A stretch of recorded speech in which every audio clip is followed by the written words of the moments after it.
Naglusad og lihok protesta ang indigenous people, mga residente ug uban pang stakeholders aron batukan ang pagbina sa Barangay Macambol sa Mati City sa Davao Oriental.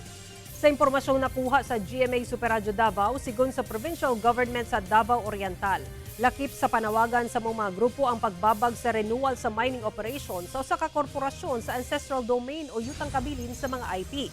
Nasayran nga dunay aplikasyon alang sa renewal ang kumpanya nga padayon sila mag-operate og dugang 25 ka tuig. Apan alang sa mga residente, ang operasyon sa mining company nagdala og kadaot sa komunidad ug sa kinaiyahan. Gikabalak-an sab sa mga nagprotesta nga magdala og kadaot ang pagbina sa Mount Hamiguitan Range Wildlife Sanctuary ug sa Pujada Bay nga duulang sa mining site. Gisiguro sa Mines and Geosciences Bureau 11 nga maila ang katungod sa indigenous people ug masigurong maprotektahan ang kinaiyahan kalabot sa operasyon sa minahan sa maong barangay Macambol.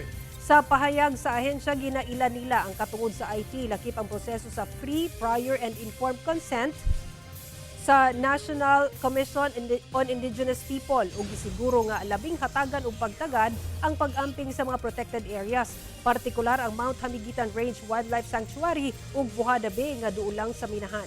Gipasalig sa MGB 11 nga ilang tun-an pag-ayo ang aplikasyon alang sa renewal sa duha ka mining companies aron masigurong nakatuman kini sa balaod, maprotektahan ang kinaiyahan ug dunay pagtugot sa komunidad.